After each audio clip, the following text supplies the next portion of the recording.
नमस्कार, स्वागत है आपका बिहार की खबरों में और मैं हूं आपके साथ सुमन पाल। मुख्यमंत्री नीतीश कुमार ने कहा है कि बिहारियों के खिलाफ बयान देकर पंजाब के सीएम चरणजीत सिंह चन्नी ने अपना ही नुकसान कर लिया है। उन्हें पता ही नहीं है कि पंजाब के लोगों का बहुत ही प्रेम और आदर का भाव है बिहार से, और बड़ी संख्या में पंजाब के लोग हर साल पटना साहिब और बिहार के अन्य जगहों पर आते हैं। बिहार के लोगों का भी इनके प्रति काफी सम्मान है, पर ये सब उन्हें पता ही नहीं है। पता नहीं ये किस तरह के व्यक्ति हैं जिनको मौका दे दिया। और इनकी पार्टी ने नीतीश कुमार दिल्ली दौरे पर शुक्रवार को बिहार सदन में पत्रकारों से बात कर रहे थे। उन्होंने कहा कि गुरु गोविंद सिंह जी महाराज का जन्म बिहार में हुआ और हमने राजगीर में कार्यक्रम किया था जो गुरु नानक देव जी महाराज से संबंधित था। पटना साहिब आने वाले लोग राजगीर भी जाते हैं। पंजाब के कितने लोगों की सेवा बिहारी करते हैं। पंजाब में कोई विदेश जाते हैं तो कोई उनके सब काम बिहार के लोग देखते हैं। केंद्रीय मंत्री आरपीसी सिंह और जेडीयू राष्ट्रीय अध्यक्ष लल्लन सिंह को लेकर ही पूछे गए सवाल पर मुख्यमंत्री ने कहा कि चलिए छोड़िए, ये सब यहाँ उचित नहीं है। इसके बाद मुख्यमंत्री कामराज लेन में मौजूद अपने सरकारी आवास भी गए। यहां उन्होंने पत्रकारों के सवाल के जवाब में कहा कि विशेष दर्जा बिहार को मिलना ही चाहिए।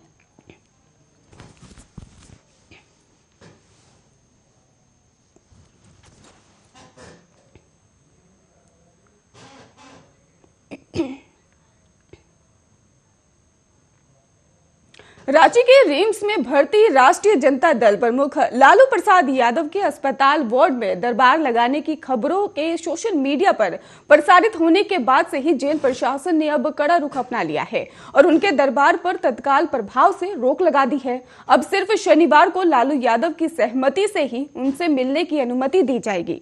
बिरसा मुंडा जेल के अधिकारियों ने नाम न प्रकाशित करने की शर्त पर बताया है कि 15 फरवरी को चारा घोटाले में दोषी करार दिए जाने के बाद राजेंद्र आयुर्विज्ञान संस्थान में इलाज के लिए भर्ती लालू प्रसाद यादव लगातार अपने वार्ड में ही दरबार लगा रहे थे, जिसे देखते हुए उनसे मिलने वालों की पूरी तरह से रोक लगा दी गई है। उन्होंने बताया कि अब सिर्फ 3 लोगों को ही लालू यादव की सहमति से केवल शनिवार को ही उनसे मुलाकात करने की अनुमति दी जाएगी और इससे पहले लालू प्रसाद से लोगों के बैरोकटॉक मिलने पर ही वीडियो जो था वो सोशल मीडिया पर प्रसारित होने के बाद जेल प्रशासन और रिम्स की भारी किरकिरी हुई थी और चारा घोटाला मामले में ही लालू यादव की सजा पर विशेष सीबीआई अदालत यहां 21 फरवरी को सुनवाई करेगी। और इस बीच ही रांची के बिरसा मुंडा केंद्रीय कारागार के अधीक्षक हामिद अख्तर की ओर से शुक्रवार को बयान भी जारी किया गया कि लालू प्रसाद से मुलाकात के लिए ही शनिवार का दिन तय किया गया है।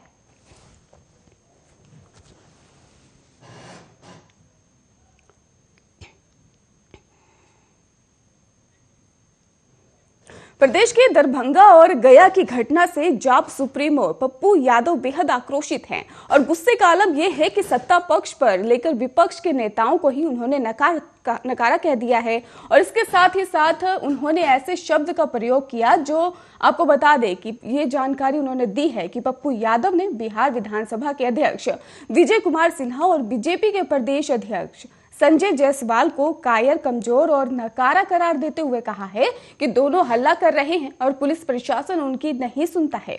बावजूद इसके इन लोगों की इतनी हिम्मत नहीं हो रही कि सरकार से अपना समर्थन वापस ले सके। दरअसल पप्पू गया के ही बेलागंज में पुलिस के कोप का शिकार हुए और इसके साथ ही लोगों से शुक्रवार को मुलाकात की। इस दौरान ही वहां से लौटते वक्त उन्होंने कहा कि दरभंगा में एक ही परिवार के लोगों को जिंदा जला दिया गया।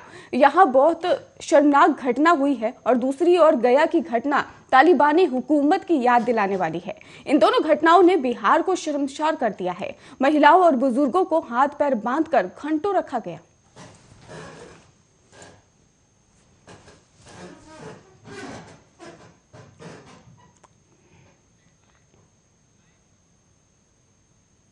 बिहार की राजधानी पटना में अब धोबी समाज के लोग हड़ताल पर जाएंगे। अब तक आपने शिक्षक, स्टूडेंट, सफाई कर्मी और डॉक्टरों को हड़ताल पर जाते देखा होगा, लेकिन अब सरकार से अपनी बात मनवाने के लिए पटना के धोबी भी हड़ताल पर जाने वाले हैं। अगर ऐसा हुआ तो सबसे ज्यादा परेशानी नेताओं और अधिकारियों को ही होगी। ऐसा इसलिए क्योंकि धोबी समाज के लोग ही मानियों के कपड़े चमकाते हैं। आपको बताते चले कि पटना के धोबियों ने ही 1 मार्च से किसी भी मानवीय का कपड़े कपड़े नहीं धोने का ऐलान कर दिया है। धोबियों की मांग है कि सभी धोबी घाटों का जीर्णोद्वार किया जाए और अगर इस पर ही जल्द काम शुरू नहीं हुआ तो वे सड़क पर उतरेंगे।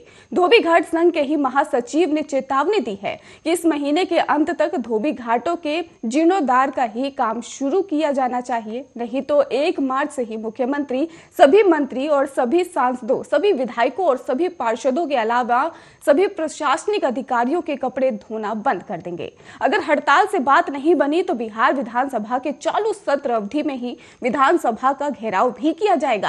कैपिटल धोबी घाट के ही संघ के महासचिव रामविलास प्रसाद ने कहा कि पटना में ही धोबी लंबे समय से धोबी घाट के जीर्णोद्वार की मांग को लेकर आंदोलन कर रहे हैं और इस पर ही कोई ध्यान नहीं दिया जा रहा। और पटना नगर निगम की 25वीं सशक्त समिति की बैठक 24 अगस्त 2018 को हुई थी। इसमें निर्णय लिया गया था कि पटना के 6 धोबी घाट का जीर्णोद्वार कराया जाएगा।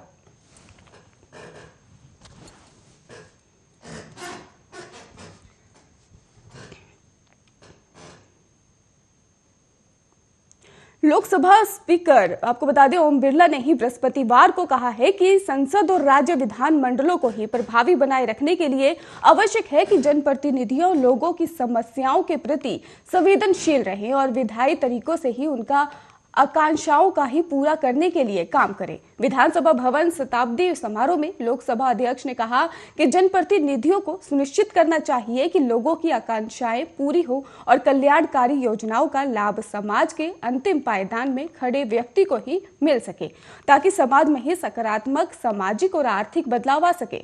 बिहार के मुख्यमंत्री नीतीश कुमार ने कहा कि जनप्रतिनिधि सिर्फ अपने क्षेत्र का नहीं बल्कि राज्य का भी प्रतिनिधित्व करते हैं।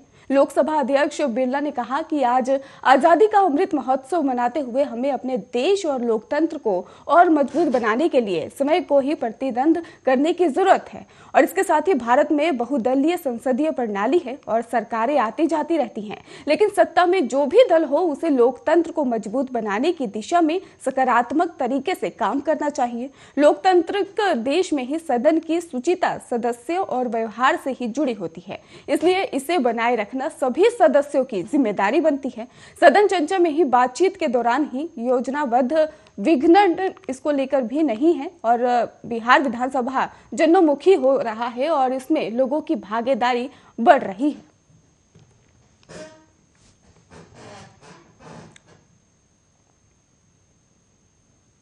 वहीं बिहार के सीतामढ़ी जिले में ही एक चौंकाने वाली घटना सामने आई है, जिसमें एक व्यक्ति ने अपनी पत्नी का गला घोंटकर उसके शरीर को छत के हुक से लटका दिया। शख्स ने अपनी पत्नी से ही ऑमलेट बनाने के लिए कहा, लेकिन जब उसने ऑमलेट बनाने से इनकार कर दिया तब उसने इस घिनौने अपराध को अंजाम दिया। ये जानकारी एक अधिकारी ने देते हुए जानकारी सामने रखी है। उसने कहा है कि सब इंस्पेक्टर राम विनय सिंह के बेटे अजीत सिंह के रूप में ही हुई है और इसके साथ ही राम विनय के बयान के आधार पर सीतामढ़ी पुलिस ने ही उसके बेटे अजीत के खिलाफ प्राथमिकी दर्ज की है। यह घटना गुरुवार देर रात सहियारा थाना क्षेत्र के बहली जय राम गांव की बताई जा रही है।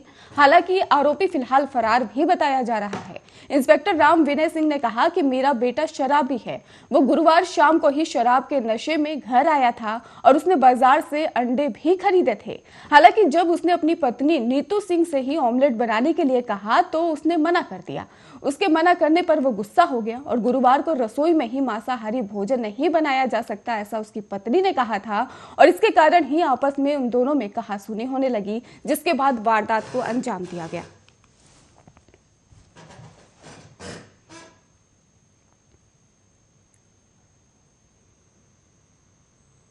राज्यसभा के उपसभापति हरिवंश ने कहा कि 2005 में ही मुख्यमंत्री बनने के बाद नीतीश कुमार ने बिहार के बीमारू राज्य वाली छवि को ही बदल दिया और अपने काम से ही राष्ट्रीय और अंतर्राष्ट्रीय पहचान बनाई। वो शुक्रवार को मुख्यमंत्री नीतीश कुमार के बिहार विधान परिषद में दिए गए भाषण के प्रकाशित संग्रह को लोकार्पण कर रहे थे और कार्यक्रम का आयोजन विधान परिषद के उपभवन में मौजूद सभागार में किया गया था। लोकार्पण के बाद हरिवंश ने कहा कि नीतीश कुमार ने गांधी, लोहिया और जेपी के आदर्शों को जमीन पर उतारा और नीतीश कुमार अकेले अपवाद है और जिन्होंने समाजवादी धारा को गौरव दिया। उन्होंने कहा कि मुख्यमंत्री नीतीश कुमार ने अपने प्रबंधन और शैली से ही आर्थिक विकास को आगे बढ़ाया और बिहार की विकास दर को अंकों में ही 2011 और 2012 में ही 10.87% हो गई थी और अब कोरोना काल में ही विकास दर 2 अंकों में रहा। और विधान परिषद के सभापति अवधेश नारायण सिंह ने कहा कि यह उनके लिए गौरव की बात है कि नीतीश कुमार विधान परिषद के सदस्य हैं। उन्होंने कहा कि पुस्तक को प्रकाशित करने का मकसद यह है कि मुख्यमंत्री के वक्तव्यों की चर्चा सभी तक पहुंचे।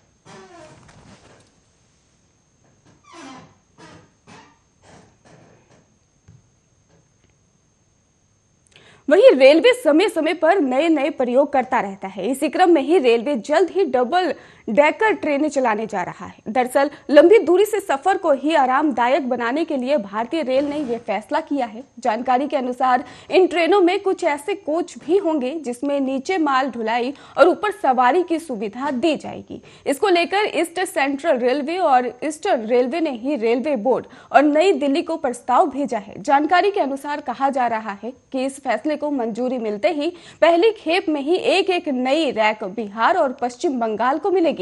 ज्ञात हो कि पूर्व में ही धनबाद में से हावड़ा के लिए ही डबल डेकर चलाई गई थी और जो फिलहाल बंद है। वहीं अब दिल्ली से हावड़ा रेल मार्ग पर भी डबल डेकर चलाने की बात शुरू की गई है। फिलहाल इस CR ने ही पटना, बरौनी और कटिहार के रास्ते और पटना, किऊल और इसके साथ ही रास्ते डबल डेकर ट्रेन चलाने का ही रूट तय किया है। और जबकि पूर्व रेलवे कोलकाता ने ही कम ऊंचाई वाले डबल डेकर की मांग की है, जो माल ढुलाई और यात्री की सुविधा वाली ट्रेन होगी।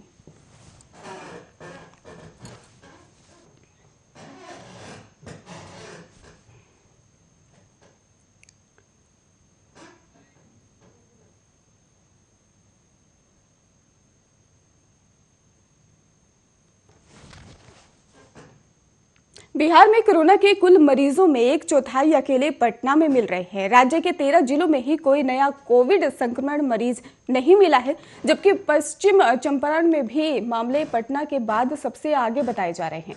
स्वास्थ्य विभाग की रिपोर्ट के मुताबिक 91 नए संक्रमित शुक्रवार को मिले हैं और सबसे अधिक पटना में 25 नए संक्रमित पाए गए हैं। दूसरे स्थान पर ही पश्चिम चंपारण है, जहां पर 11 नए संक्रमितों की पहचान हुई है। विभाग के मुताबिक अरवल, बांका और बेगूसराय, भागलपुर, बक्सर, गया और जहानाबाद, खगड़िया, किशनगंज, लखीसराय, नालंदा, रोहतास, शिवहर और जिले में भी एक भी संक्रमित नहीं मिला है। बताते चले आपको कि बिहार में पिछले 24 घंटे में ही 1,23,687 सैंपल की जांच की गई है और 100 कई मरीजों की जो कोरोना है वो भी ठीक हो चुका है। इसके साथ ही आपको बता दें कि राज्य की रिकवरी दर भी है 98.43% है। सक्रिय मरीजों की संख्या भी 782 है और कोरोना से 2 मरीजों की मौत भी हुई है। राज्य में कोरोना से मरने वालों की संख्या 12,255 हो गई है और अब तक ही 8,29,548 लोग कोरोना संक्रमित हो चुके हैं और इनमें से 8,16,510 लोग ठीक भी हुए हैं।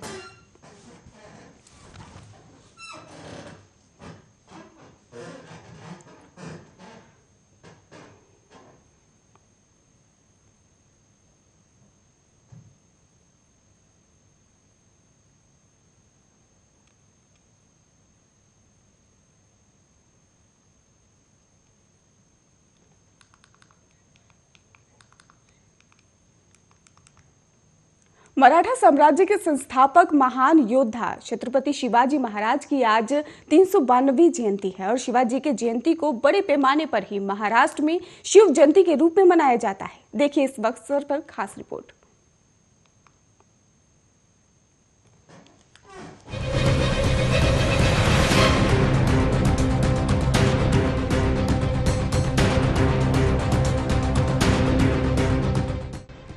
भारत में मुगल शासन के दौरान मराठा साम्राज्य को पुनर्जीवित करने में छत्रपति शिवाजी महाराज के प्रयासों और योगदान को आज सभी याद कर रहे हैं। छत्रपति शिवाजी महाराज की महानता के किस्से, जिनमें मुगल बादशाह औरंगजेब के साथ उनका झगड़ा और बीजापुर सल्तनत के जनरल अफजल खान की बाग नक्श से हत्या और फलों की टोकरी में जेल से उनके भागने की कहानियां बार बार सुनाई जाती हैं। तो चलिए आज हम आपको बताते हैं कि कुछ खास बातें उनके बारे में। दरअसल शिवाजी की जयंती को बड़े पैमाने पर महाराष्ट्र में शिव जयंती के रूप में मनाया जाता है। हर साल महाराष्ट्र में एक सार्वजनिक अवकाश का दिन राज्य भर में विशाल बाइक रैली के साथ भव्य तरीके से मनाया जाता है। छत्रपति शिवाजी क्यों प्रसिद्ध है, इसके बारे में भी हम आपको बताते हैं। शिवाजी महाराज का नाम शिवई के नाम पर रखा गया था। मराठा राज्य के संस्थापक शिवाजी महाराज को उनके प्रशासन और साहस और योद्धा कौशल के लिए जाना जाता था। वो अपनी मराठा सेना के माध्यम से गुरिल्ला लड़ने की तकनीक पेश करने वाले पहले व्यक्ति थे। अपने बढ़ते सालों के दौरान मराठा राज्य में गिरावट के साथ उन्होंने मुगल शासन और दक्कन सल्तनत को ही सफलतापूर्वक एक समृद्ध मराठा साम्राज्य खोजने के लिए चुनौती दी। औरंगजेब के साथ उनकी लड़ाई जग जाहिर थी। औरंगजेब कभी भी साहसी नायक को अपने अधीन नहीं कर पाए। त्योहार का इतिहास और महत्व रखता है। दरअसल महात्मा ज्योतिराव फूले ने 1870 में शिवाजी जयंती की स्थापना की। शिवाजी महाराज के मकबरे की खोज महात्मा ज्योतिराव फूले ने पुणे से लगभग 100 किलोमीटर दूर रायगढ़ में की थी। पहला शिवाजी जयंती समारोह पुणे में आयोजित किया गया था। बाद में प्रसिद्ध स्वतंत्रता सेनानी बाल गंगाधर तिलक ने इसे बढ़ावा देकर और शिवाजी महाराज की उपलब्धियों को आम जनता के सामने उजागर करके त्योहार को अधिक लोकप्रिय बनाने में महत्वपूर्ण भूमिका निभाई। महाराष्ट्र में शिवाजी जयंती एक राज्यव्यापी अवकाश है, जिसे बहुत धूमधाम के साथ मनाया जाता है। इस दिन मराठों का समृद्ध और विविध सांस्कृतिक इतिहास भी मनाया जाता है। महान नेता के योगदान के महत्व को बड़ी संख्या में लोगों द्वारा नृत्य और नाटकों के रूप में याद किया जाता है।